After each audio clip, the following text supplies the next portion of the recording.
There are 17 plants you are not allowed to grow in this country, and most folks think cannabis is the only one on that list.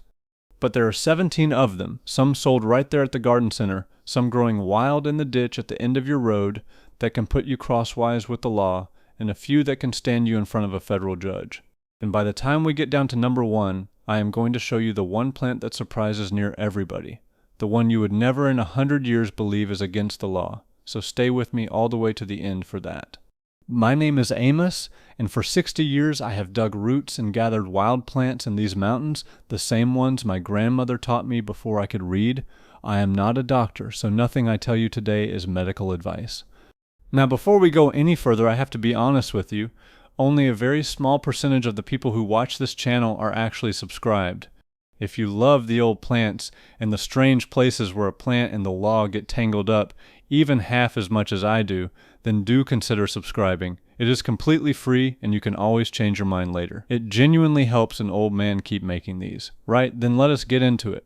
Let me be honest with you before we take another step. I have walked these woods my whole life, and it took me a long time to understand that a plant is not good or bad on its own. It is just a plant. It is us and our laws and our mistakes that decide whether the thing in the ground is a treasure or a crime. Some of what is on this list is dangerous, some of it is beautiful, and some of it you have probably walked right past without ever knowing you were looking at something the government has spent millions of dollars trying to kill. So let us count them down from 17 all the way to 1, and I will save the strangest for last. Number 17 is the water hyacinth. Now this one is a floating plant, a pretty thing, with a soft purple flower that sits up on the water like a little lamp. Folks brought it over for ornament for ponds and water gardens because it is easy on the eyes. But out in the warm states it turned into a monster. It doubles itself in about 2 weeks, and it will cover a whole lake edge to edge until the water underneath goes dark and dead. Boats cannot pass, fish cannot breathe. It is called one of the worst water weeds in the whole world, and a good many states have made it flat against the law to sell it or even to keep it, a plant that looks like a gift and behaves like a plague. Number 16 is the yellow flag iris, and I will admit this is a hard one for me because it is genuinely beautiful. A tall yellow iris standing at the edge of a pond, catching the morning light. People plant it in their water gardens on purpose, but it does not stay put. It marches out into the wetlands and forms a thick mat of roots so dense it changes the way the water even moves through the land, choking out the cattails and the native plants that the frogs and the birds depend on. It is mildly poisonous too. States like Oregon and Washington have banned the sale of it outright. Whatever you do, do not go dropping this one into a wild pond thinking you are making it prettier. Number 15 is garlic mustard. The settlers brought this one over in the mid-1800s as a kitchen herb, something green to flavor the pot, and I understand that because it smells of garlic when you crush it, and it is not bad eating in the spring. But here is the wicked part. Garlic mustard poisons the ground beneath it. It puts out a chemical that kills the little soil fungi that our native trees and wildflowers need to live, the quiet underground helpers you never see. So it does not just crowd the neighbors out, it salts the earth against them. States like Wisconsin and Michigan and Virginia regulate it or ban it, and the rule is always the same: pull it before it goes to seed. Number 14 is purple loosestrife. Oh, it is a showstopper, this one. Tall spires of magenta flowers lit up along a marsh in July, and that is exactly how it fooled everybody. It was sold as a garden flower. But one single grown plant can throw off up to 2 million seeds in a single year. 2 million! And it forms these dense stands that wipe out everything native in the wetland until there is nothing left but loosestrife and mud. Most states have banned the sale and planting of it. A beautiful thing can still be a greedy thing. Number 13 is Cogon grass. Now this one most of you have never heard of, and I had not either for the longest time. The government calls it one of the 10 worst weeds in the entire world. It slipped into Alabama around 1912, hidden in packing material off a ship. And here is what makes it so dangerous. It burns. It burns hotter than near anything else out there, and it changes the very way fire moves across the land, making wildfires fiercer than they were ever meant to be. It covers millions of acres across the South now. It is a federal noxious weed, meaning Uncle Sam himself says you may not move it or grow it. And the sorrow of it is, once it takes hold of a piece of ground, it near never lets go. Whatever you do, do not go carrying a bit of pretty ornamental grass home to your yard without knowing exactly what it is first. Number 12 is the giant hogweed, and I want you to listen close on this one because this plant can genuinely hurt you. It came from the Caucasus Mountains, brought over as a dramatic ornamental because it is enormous. It can stand 14 feet tall with a flower head like a dinner plate.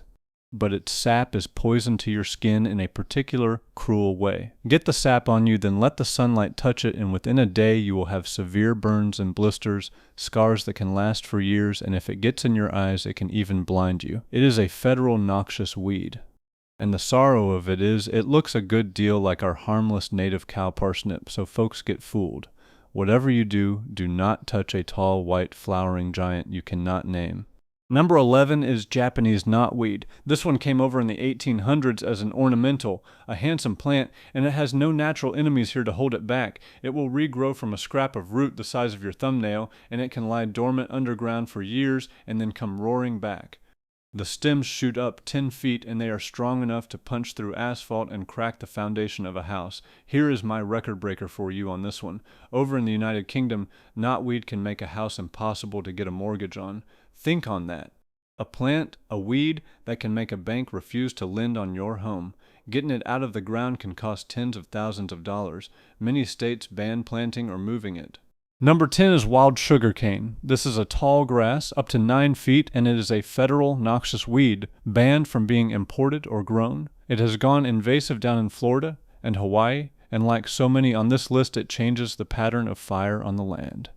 But here's the sneaky danger with this one. It can cross and breed with real sugarcane, the crop, which makes it a genuine threat to farmers and their living. So the law keeps it out to protect the fields. Number 9 is khat. This is a shrub from East Africa and the Arabian Peninsula, and its fresh leaves have been chewed daily by millions of people for a very long time, much the way half of us reach for coffee in the morning. But in the United States, it is a Schedule I substance, the very top shelf of forbidden. The tricky thing about khat is that the active part of the leaf fades fast once it is picked, within a day or two, so it has to be used fresh, which is why you hear of it being intercepted at airports, hurried across the world before it goes flat. For a good many immigrant families, a plant that was ordinary as tea back home is a serious crime here. That is a sharp and painful disconnect. Number 8 is cannabis, and I put it here in the middle on purpose, because everybody expects it and the truth of it is stranger than the fame. Even with all the states that have made it legal one way or another, cannabis is still a Schedule I substance under federal law.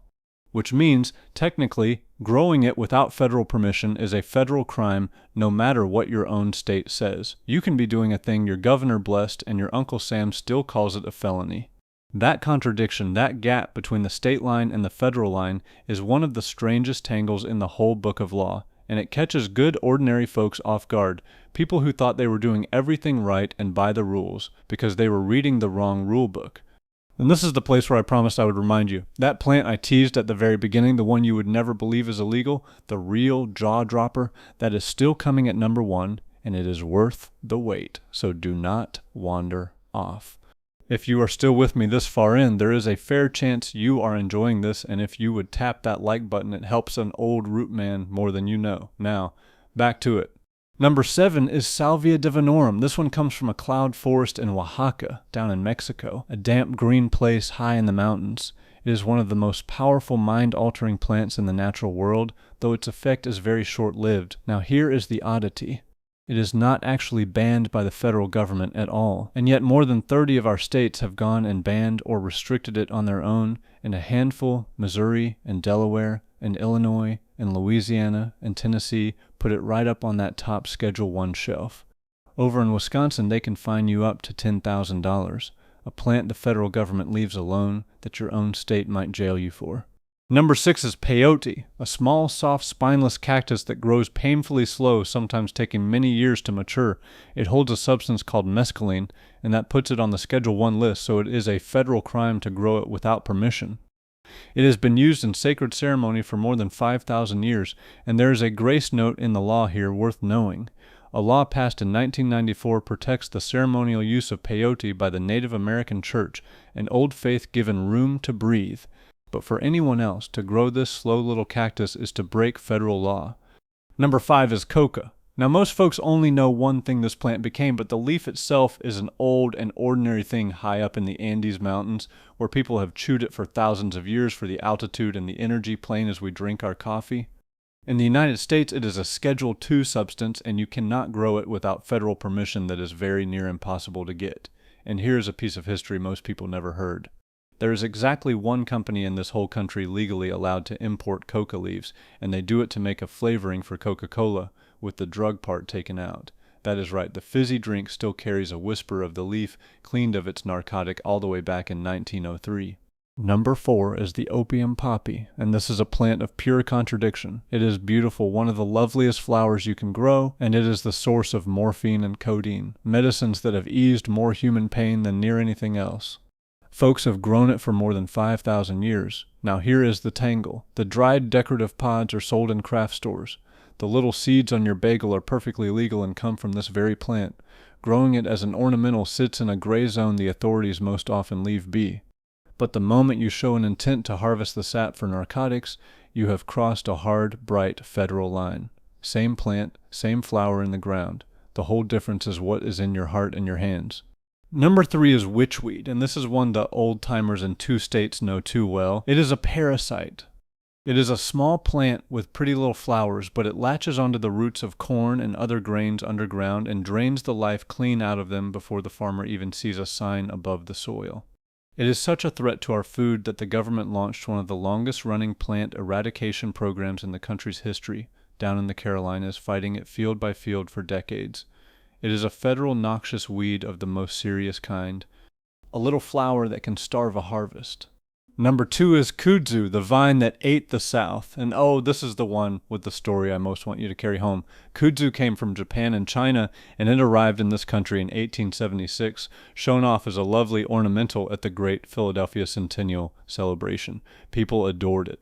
Then in the 1930s, during the dust and the erosion and the hard times, the government's own Soil Conservation Service pushed it hard, planting it everywhere to hold the crumbling soil in place. And here is my proof point, the piece I want lodged in your memory.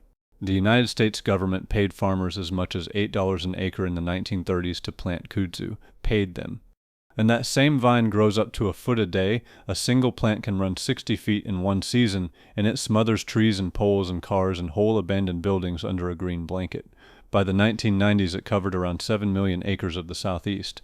And in 1997, the government turned around and branded it a federal noxious weed, the very outlaw it once paid good money to plant. Many states now ban you from selling or planting it, a plant welcomed with open arms and a government check, then hunted like a criminal. And now we come to it. Number 1, the one I promised you at the very start, the plant that surprises near everyone, the one you would swear could not possibly be against the law. Number 1 is the ayahuasca vine. Let me tell you why this one is so strange it near ties the law in a knot. Deep in the Amazon, folks have long made a ceremonial brew, and that brew combines this woody vine with the leaves of another plant. On its own, out in the rainforest, the vine is just a vine, a twisting brown rope of a thing climbing through the trees. But the brew, when it is prepared the traditional way, contains a substance the government lists as Schedule I, the very top shelf of forbidden. So to prepare and drink it the old way is a federal offense. And yet here is the part that makes lawyers scratch their heads. The vine itself, sitting there growing, lives in a strange gray corner of the law where nobody can quite tell you plainly if it is legal or not.